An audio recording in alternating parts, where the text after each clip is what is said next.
दर्शकवृन्द नमस्कार अनि हार्दिक स्वागत छ। म दीपक पुन गम्भीर मिडिया च्यानलको यो अर्को श्रृङ्खलामा आज भने अर्को फरक विषयमा यहाँहरूको माझमा भिडियो लिएर आएको छु, जुन दयाहाङ राईको बारेमा। दयाहाङ राई सामाजिक सञ्जालमा स्टाटस लेख्नुहुन्छ, विभेदको कहाले लाग्दो कहर नामक। लागौं उहाँले लेखेका स्टाटसतिर। भोजपुरको गाउँमा हुर्किए ग्रामीण समाजमा मेलापात मिलेरै गरिन्छ। मान्छेहरू मिलेर काम गरेको खुब रमाइलो लाग्थ्यो, तर काम गर्दा एकै ठाउँ जुट्नेहरू खाने बेला फुट्थे। खाने बेला अलग्गै बस्न बाध्यहरू दलित समुदायका हुन्थे। अरूहरू खाना खाएर आराम गर्थे, भाडा माझ्न सहयोग गर्नेहरू हुन्थे, तर उनीहरूले भने आफूले खाएको थाल आफै माझ्नु पर्थ्यो। यो नमिठो दृश्यले मलाई हाम्रो समाजको विभेद चिनाइदियो। त्यस्तो दृश्यले मन अमिल्याउन थालेको 3 दशक बित्यो। यसबीच राजनीतिमा निकै बदलाव आयो। जनयुद्ध भयो, जनआन्दोलन त 2 पटक भयो, व्यवस्था परिवर्तन भयो। तर जुन गतिमा राजनीतिक परिवर्तन देखियो, समाज त्योभन्दा निकै सुस्त रह्यो। व्यवस्थाको नाम फेरियो, तर चरित्रमा भने उस्तो परिवर्तन देखिएन। विभेद हट्नुपर्ने थियो, तर प्रकार मात्रै फेरियो। विभिन्न आन्दोलनका रापले सहरी क्षेत्रको सतहमा देखिने विभेद कम भए। केही ठाउँमा थाल धुनुपर्ने र अलग्गै बसेर खानुपर्ने बाध्यता हट्यो, तर धेरै ग्रामीण क्षेत्रमा दृश्य बदलिएको छैन। सामाजिक सद्भाव खलबलिन नदिन शान्तिपूर्ण रूपमै यस्तो विभेद कायम राखिएको देखिन्छ। दलितलाई मन्दिर पस्न नदिने प्रचलनसँग सङ्घर्ष भइरहेको छ। छोएको ठाउँमा सुनपानी छर्किएर चोख्याउने चलन हटेको छैन। विगतमा भन्दा त केही फरक देखिन्छ, तर विभेदको जब्बर जरा भने उखिलिएकै छैन। रुकुम घटना त्यसैको पछिल्लो कुर उदाहरण हो। नबदलिएको समाज व्यवस्थाको चित्र हो। केही वर्षअघि जातीय विभेदसँग सम्बन्धित कथामा सिनेमा निर्माण गर्न एउटा पहाडी गाउँ पुगेको थियो हाम्रो समूह। जातीय विभेदसँग सम्बन्धित कथा भएकाले हामीले दलित समुदायकै युवाको सहयोग लिएका थियौँ। पुसको महिना, जाडो निकै थियो। 5 दिन भइसकेको थियो गाउँ बसेको, त्यसैले सुटिङ चाँडै सक्ने हतारो थियो। बिहानै उठेर चिया पिउँदै थिए। साथमा थिए एक दलित युवा। चिया पसलमा आएका एक पाका व्यक्तिले ती युवालाई घुरेर हेरे अनि मलाई भने, यी दलितबारे तपाईँहरू धेरै नगर्नुहोस् है। तपाईँ गएपछि यिनीहरूले हाम्रो टाउकामा टेक्छन्। उनको कुराले मेरो दिमाग रन्थनियो। त्यही दिन बिहान 11 बजे होटेलमा खाना खाँदै थियौँ। हामी सँगै दलित समुदायकै 2 युवा थिए। होटल साहुले भन्न भ्याए, हामी पनि जातीय विभेद मान्दैनौँ, मान्न पनि हुँदैन, तर यी दलितहरूलाई यति धेरै महत्त्व चाहिँ दिनु हुँदैन। विभेद मान्दैनौँ, महत्त्व दिनु हुँदैन, के कुरा हो यो? मलाई दिनभर आदर्शको सतहभित्र छोपिएको विभेदको रापले पोलिरह्यो। यो स्पष्ट थियो कि त्यहाँ हाम्रो उपस्थितिका कारण उनीहरूले विभेदपूर्ण व्यवहारलाई विवेकपूर्ण नियन्त्रण गरेका थिए। हामी हिँडेपछि उनीहरूको विवेक स्वाभाविक व्यवहारमा बदलिन्थ्यो। कल्पनाले नै हृदय चिरिरह्यो। आफैमाथि विभेद भइरहेको महसुस गरे। त्यस घटनापछि दलित समुदाय र यसले भोगिरहेको विभेदबारे थप बुझ्न थाले। अध्ययन र अन्तर्क्रिया बढाए। मलाई थाहा भयो, हामीलाई सामान्य लागे जस्तो विभेद सामान्य भएको छैन। यसको प्रकृति संरचनागत छ, निकै जब्बर र कठिन छ। समतापूर्ण समाजका लागि सशस्त्र जनयुद्ध भयो। यसमा दलित समुदाय उत्साहपूर्वक सहभागी भयो।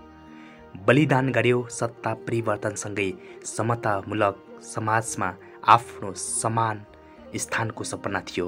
नभन्दै सत्ता परिवर्तन भयो, तर सत्ताको सोच परिवर्तन भएन। राजा महाराजाको पालामा दलितको कुरा सुनिँदैन नै कोही थिएन। हो, राजा महाराजाको पालामा दलितको कुरा सुनिदिने नै कोही थिएनन्। सुनाउन नै निषेध थियो। बलिदानी पूर्व आन्दोलनपछि हक अधिकारको कुरा गर्न सकिने भएको छ, सुनाउन सकिने भएको छ, तर विडम्बना अहिलेको सत्ताले कुरा सुन्छ तर केही गर्दैन।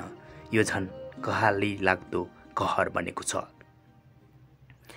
अहिले राजनीतिक पार्टीहरूको संरचना र राज्य निर्माणमा सहभागितालाई गहिरो गरी अध्ययन गर्ने हो भने स्पष्ट थाहा हुन्छ कि राज्यको उपल्लो ओहदामा भएकाहरू नै दलित समुदायलाई समान हैसियत दिन तयार छैनन्। आर्थिक, सामाजिक र राजनीतिक रूपमा उनीहरू माथि उठ्नु भनेको अपराध चाहिँ ठान्छन्। मैले सिनेमा सुटिङको क्रममा पाएको सामाजिक प्रतिक्रिया त्यसको एउटा अंश मात्र हो। यस्तो विभेद बीच मेरो भूमिका के रह्यो त म आफैलाई प्रश्न गर्छु। यसमा म केवल रमिते जस्तो मात्रै बनेको छु। के बोल्ने के गर्ने दुविधा जस्तो भइरहन्छ। कानुनी रूपमा विभेद मुक्त छौँ, तर व्यवहारमा विभेद उत्तिकै छ। यसबारे अंशमा कतै कतै बोलेको छु धेरै पटक, तर जो यही समुदायका कलाकार हुनुहुन्छ उहाँहरू बोल्दा अझ बलियो आवाज हुन्थ्यो कि भन्ने पनि लाग्छ। तर उहाँहरूको मौनता किन? अन्जान छु कसैले नसुन्ने र सुनेपछि व्यवस्था गर्ने प्रवृत्तिले उहाँहरूले बोल्न छोड्नुभयो कि? न सरकारले सुन्छ, न कुनै पार्टीको एजेन्डा नै बन्छ। बोली खेर फाल्न मात्र किन बोल्नु भन्ने भावना आउनु स्वाभाविक पनि हो। यससँगै कतिले दलित समुदायबाट आउने कतिपय कलाकारले आफ्नो जात नखुलाएको विषयमा प्रश्न गरेको पाउँछु। यो बाध्यता हो। यहाँ यस्तो व्यवस्था कायमै छ जसमा आफ्नै समुदायमाथि गर्व गर्न सकिँदैन। दलित समुदायमाथि मात्रै होइन, विभेद मंगोलहरूमाथि पनि छ, महिलामाथि छ, मधेसीमाथि छ। महिलालाई तिमी यो काम गर्न सक्दैनौ, नगर भन्ने मानसिकतादेखि विभेद सुरु हुन्छ। मंगोलहरूमाथि हुने विभेदको साक्षी त म आफै हुँ। करियरको सुरुवातमा म सिनेमाको अभिनेताको कोटीमै पर्दैनथे। नाटकमा मात्रै ठिकठाक थिए। धेरैले मलाई मायालु पाराले साथीको हिसाबले सम्झाए जस्तो गर्दै तिमी हिरो बन्न सक्दैनौ भनेका थिए। झट्ट हेर्दा सम्झाए जस्तो लागे पनि त्यो एक प्रकारको विभेद थियो।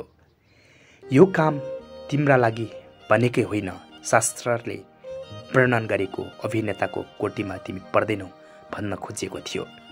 मेरो मंगोल अनुहार र कतले नजानिदो विभेद भोगिरहेको उदाहरण थियो त्यो। धेरैले यस्तो विभेद भोगिरहेकी छन्, कतिले थाहा नपाउने गरी भोगिरहेका छन्। कुनै परिवार र समुदायको व्यक्तिलाई कठै। तिमी यस्तो समुदायमाथि माथि उठेका हौ नि भन्नु नै विभेद हो। त्यो उसको दक्षतामाथि उठाइएको प्रश्न हो। सबै क्षमताले भरिपूर्ण व्यक्ति समेत विभेदको जातो मुनि पिसिने अवस्था सिर्जना वर्ण व्यवस्थाले गरिदिएको छ। यसको मियो मानिने हिन्दू धर्मको आफ्नै सौन्दर्य शास्त्र छ। त्यसभित्र मंगोलहरू अटाउँदैनन्। उनीहरूको वर्णन नै त्यसमा गरिएको छैन। त्यही सौन्दर्य मानकमा रचिएका दन्त्य कथामा म जस्तो आकार प्रकारको नायक आउँदैन। त्यहाँ लामो नाक र अग्लो ज्यान भएकी नायक आउँछ। चिम्सा आँखा, पुक्क परेको गाला त कल्पनै गरिँदैन। त्यही सौन्दर्य शास्त्रको मानकमा म जस्तै कलाकार सिनेमाको हिरो म्याटेरियल बन्न सकिन। जब यो मानकमा प्रश्न गरेर सिनेमा बन्न थाले, त्यसपछि मात्रै हाम्रो सौन्दर्य र प्रतिभाको कदर हुन थालेको हो। यसका पछाडि पहिचानको आन्दोलनको ठूलो भूमिका छ।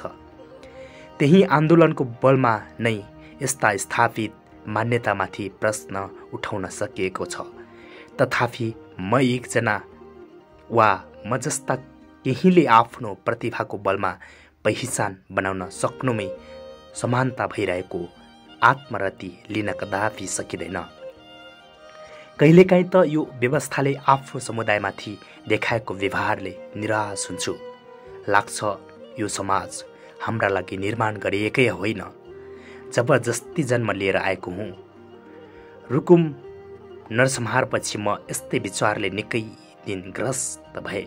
यसलाई जातीय विभेदबाट अलग राखेर गर्न खोजिएको बहस देख्दा त झनै उदेक लागेको थियो। त्यसैले यस्तो चिन्तन र व्यवस्थामाथि नै प्रश्न गर्न हामी तयार हुनुपर्छ। वर्ण व्यवस्थाले समाजलाई हेर्ने टाइपकास्ट दृष्टिकोण निर्माण गर्दो रहेछ। समाचारहरू हेरौँ, मङ्गोलहरू जताततै हिंसक जस्ता लाग्छन्। मानौ कि उनीहरू मान्छेको बस्तीमा पुगेर विध्वंस मचाइरहेका छन्। केही समय पहिले काठमाडौँमा बैंक लुट्ने, सहकारी लुट्ने काममा संलग्न भनेर लिम्बू समुदायका व्यक्ति पक्राउ परे।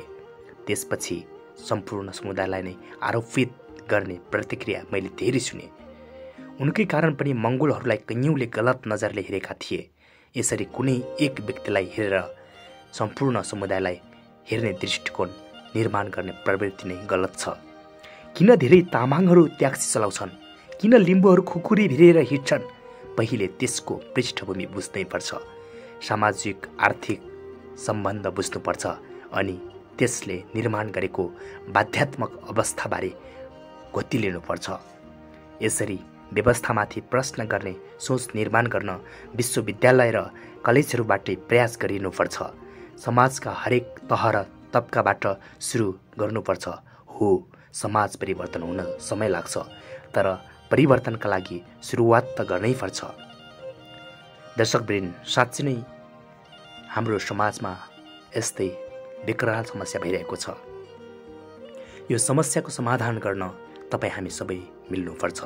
त्यसैले मात्र यो देश, यो राष्ट्र बन्न सक्छ। यो एउटा कुनै काल्पनिक कथा नभएर सत्य कथा हो। दर्शकवृन्द, साँच्चै नै विभेदको कहाली लाग्दो कहर नामक नायक दयाहाङ राईले आफ्नो सामाजिक सञ्जालमा लेख्नुभएको कुरालाई, यो स्टाटसलाई मैले मङ्गोल भिजन ग्रुपबाट सभार गरेको हुँ। तपाईँलाई जस्तो लाग्यो त्यस्तै प्रतिक्रिया दिनुहोला। फेरि हामी अर्को श्रृङ्खलामा भेट हुने नै छौँ। तबसम्मको लागि म दीपक बिदा हुन चाहन्छु। हस्, धन्यवाद। खुम्फिन मिडिया च्यानल हेर्दै गर्नुहोला। नमस्कार।